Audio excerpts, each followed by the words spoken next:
you for joining me today. It's Brian Gubernick, and welcome to the No Days Off podcast, where we believe that every single day brings a new opportunity to get better. And today we're going to be getting better at health. We're going to talk about one of my favorite health gurus out there, Dr. Peter Attia. And he has a phenomenal book called Outlive. And in that book and in his podcast, he talks about the Centenarian Decathlon. Centenarian Decathlon. Centenarian being those individuals that live to at least 100 years of age. Now, he's not talking about an actual competition for 100-year-olds.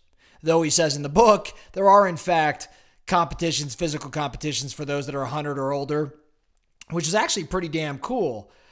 There's different events and sorts of things that they do.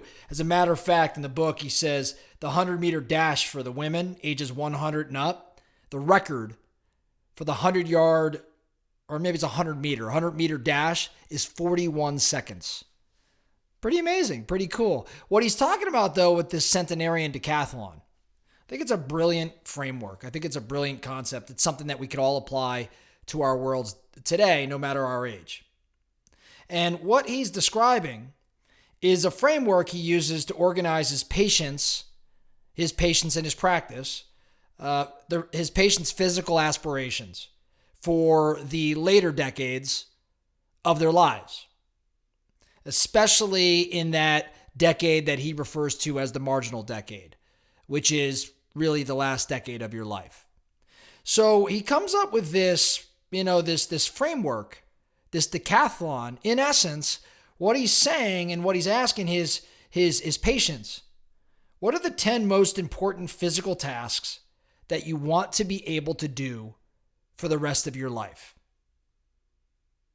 Now, some of these tasks, some of these events, that he describes, they may resemble actual athletic events, but some are closer to just activities of daily living. Some might reflect just your own personal interests. But Peter wants you to begin to visualize, begin to think about the 10 or so activities that you want to be able to do for the rest of your life. And these activities, ideally, the muscles it takes, the coordination it takes, translate into other things within that marginal decade that allow you to live a fuller life when you're nearing the end. Now, this may sound like a morbid topic for many, but here at No Days Off, we recognize that time is finite. And so let me give you his list that he outlines in the book, just to give you a better idea as to what I'm talking about when I'm talking around his concept of the Centenarian Decathlon. So here are the 10 he lists. Number 1, hike 1.5 miles on a hilly trail. Number 2, get up off the floor under your own power using a maximum of one arm for support. Number 3, pick up a young child from the floor. Number 4, carry 2 5-pound bags of groceries for 5 blocks. Number 5, lift a 20-pound suitcase into the overhead compartment of a plane. Number 6, balance on one leg for 30 seconds, eyes open. And he says bonus points, eyes closed for 15 seconds. Number 7, have sex. Number 8, climb 4 flights of stairs in 3 minutes. Number 9, open a jar. And number 10, do 30 consecutive jump rope skips. Now, those are 10 examples from this list he's compiled. The full list is a lot longer. Your list may have more than 50 different items, but I think you get the idea. The idea here, again, just to reiterate, is to come up with a list of your own, of the things that you'd like to do when you're in the latter stages of your life. Once you outline these things, like hiking 1.5 miles, like carrying your own groceries, like picking up your great-grandchild, or maybe it's playing 18 holes of golf, or maybe it's running 100 meters.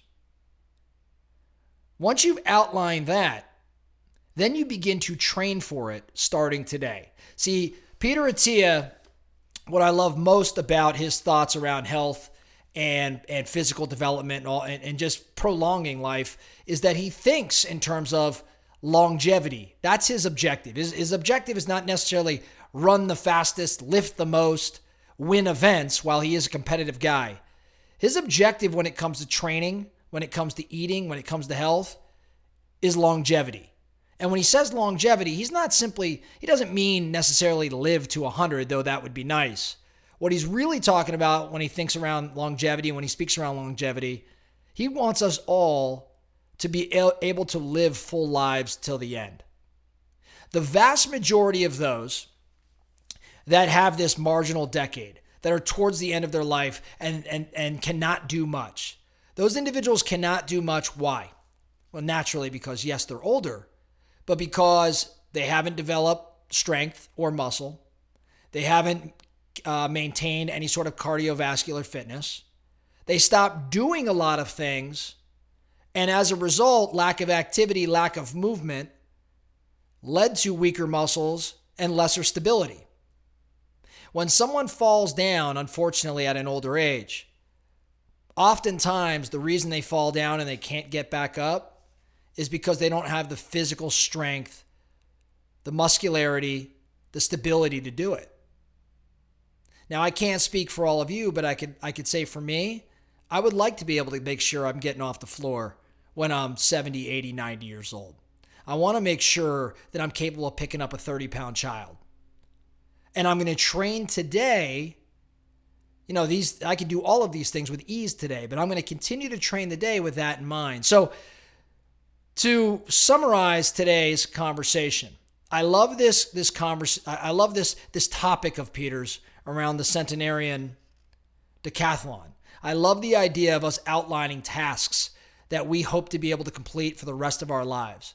And then I especially like the idea of taking action today in a no days off sort of way to make certain that we're developing our bodies and maintaining our strength and overall fitness in alignment with the tasks that we always want to be completing. So the focusing questions for you today. What's your list? I gave you some examples, but there's hundreds of others that are select for you, right? Maybe it's do 5 pull-ups. Maybe it's hang from a bar for a minute. Maybe it's climb 90 steps in 2 minutes. Maybe it's swim half a mile in 20 minutes. Maybe it's just walk up a steep hill or carry your own luggage. What are these things? Focusing question number 1, and of course, focusing question number 2, of this new list you've compiled, what actions do you need to start taking today to train for these things? That's all I have for you today. The No Days Off podcast. Thank you so much for listening. And remember, every single day brings a new opportunity to get better. So let's get after it.